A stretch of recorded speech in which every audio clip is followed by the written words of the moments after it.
Hi, this is Keith from Positively Osceola, and I am here today with Osceola County Commission Chairperson Cheryl Grieb. Hello. How are you? Doing great. Great to see you today.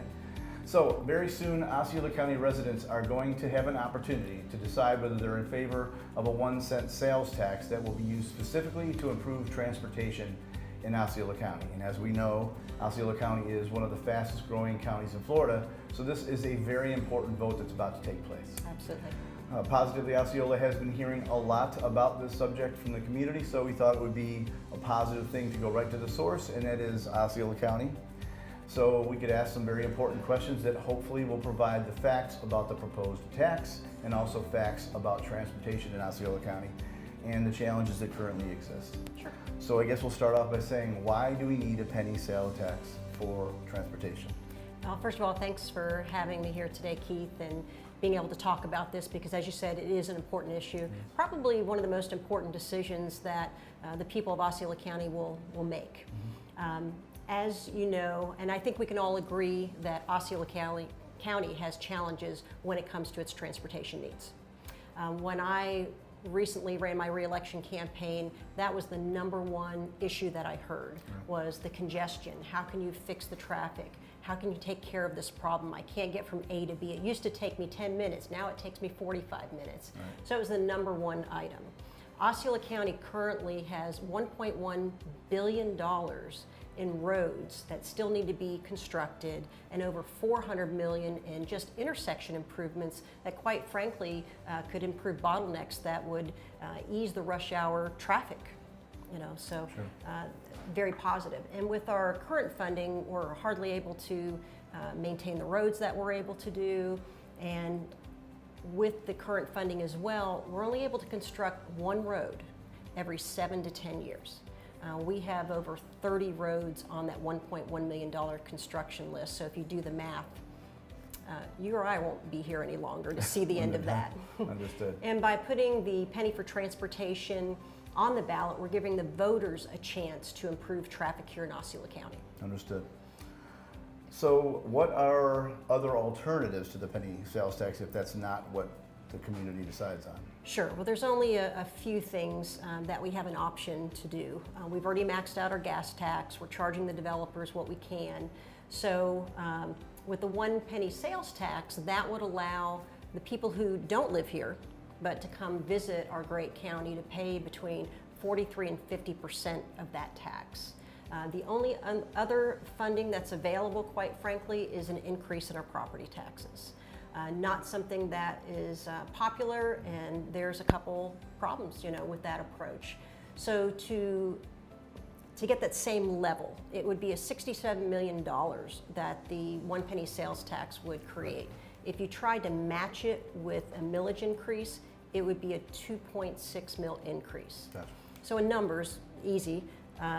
Average house is tax assessed at $150,000. That would be a $390 increase per year to that property owner. Per year to that property owner. So, then it's solely on the backs of the residents and the businesses here in Osceola County. And it's not those tourists and people that visit us every year that are, quite frankly, using these roads, to help pay for that. So, and then of course the worst option would be to do nothing. Right. And that's not something I'm willing to do, is nothing. I don't want to be that commission that the people say 10 years from now, why didn't they do something 10 years ago? Sure. Because we hear it now. So we're dealing with what we have in front of us, and we want to be able to move this forward.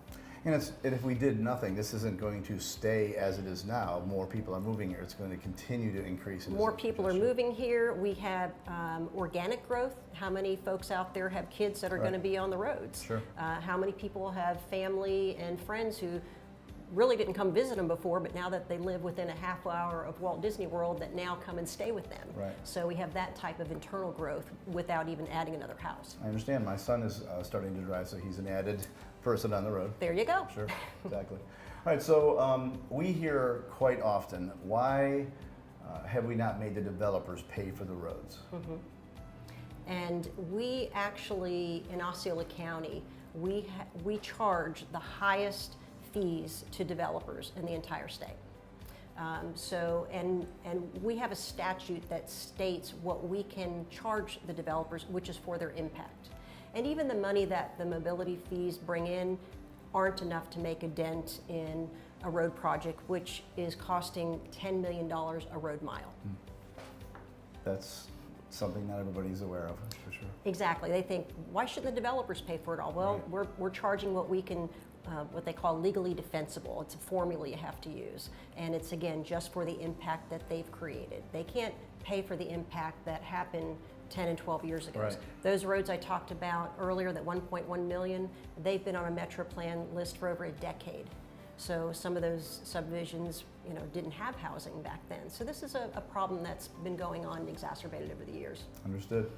So you mentioned earlier the gas tax, and I know a lot of people are asking, why is the gas tax able to cover all these needs in the roads? Sure. And when we increased the gas tax in 2015, it was never intended to construct all these roads. Right. Matter of fact, the gas tax brings in less than $8 million. What we did do with the gas tax is we were able to help with the maintenance of the roads. We were funding our maintenance at $3 million a year. We should be at $12 million a year for the number of roads that we have, and it's much cheaper to maintain a road than to fix a road. Right. We were able to increase that we were able to increase it from $3 million to $6 million a year. And then we spent about another $1 million on links to add services, especially Sunday services, to those who really rely on links to get around here and there. And then there was a couple small capital improvements that we used that money for. But again, at a 10 million mile road, that's just one lane.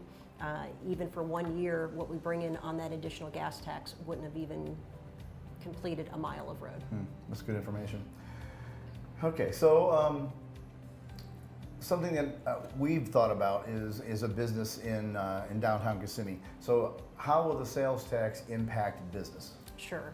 Well, quality transportation is critical to economic development.